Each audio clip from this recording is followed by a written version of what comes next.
ఒక భార్య తన భర్తకు తెలియకుండా రోజూ ప్రార్థన చేస్తూ ఉండేది. ఎందుకంటే తన భర్త పచ్చి తాగుబోతు కాబట్టి. తెలిస్తే ఆ భార్యని కొడతాడు. ఒకానొక సందర్భంలో ఆ భార్య ప్రార్థన చేస్తూ తన భర్తకు దొరికిపోయింది. వెంటనే భర్త కోపంతో రగిలిపోయాడు.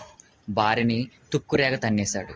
ఈసారి గనక బైబిల్ చదివినా, ప్రార్థన చేసినా చంపేస్తానని చెప్పి బెదిరించాడు. కానీ తన భర్త మాటకు లొంగలేదు ఆ భార్య. రోజూ ప్రార్థన చేసుకుంటూనే ఉండేది. ఒకానొక రోజు భర్త బాగా తాగి ఇంటికొచ్చాడు. ఆ టైంలో భార్య ప్రార్థన చేసుకుంటూ కనిపించింది. ఇక భర్త రక్తం సలసలా మరిగిపోయింది. ఎలాగైనా తన భార్యను చంపాలని చెప్పి ఇంటెదురు పొయ్యి మీద కాగుతున్న నీటిని, సలసలా కాగుతున్న నీటిని తీసుకొచ్చి ఆ భార్య వీపు మీద పోసేస్తాడు. ఆ భార్య వీపు వెనకాల చర్మం ఊడిపోయి వచ్చేస్తుంది. బాధను తట్టుకోలేక ఆ భార్య గట్టిగా అరిచింది. సరే ఆ భర్త కోపం చల్లారలేదు. వెంటనే పక్కన ఉన్న కొడవలి తీసుకొని తన భార్య తల నరికేయాలని చెప్పి చెయ్యి పైకెత్తుతాడు. వెంటనే ఆ భార్య ఏమని ప్రార్థన చేస్తుంది తెలుసా? తండ్రి, నా భర్త ఏమి చేయుచున్నాడో నా భర్తకు తెలియదు గనక తనని క్షమించు అని చెప్పి ప్రార్థన చేస్తుంది. ఆ మాట విన్న ఆ భర్త గుండె పగిలిపోతుంది. కన్నీటితో ఆ కళ్ళు చెమ్మగిల్లిపోతాయి.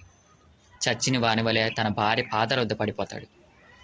నా భార్యలోనే ఇంత ప్రేమ ఉంటే తను నమ్ముకున్న దేవుళ్ళు ఇంకెంత ప్రేమ ఉంటుంది అని ఆలోచన చేసుకొని తన భార్యని హాస్పిటల్కి తీసుకొని పోయాడు హుటాహుటిన.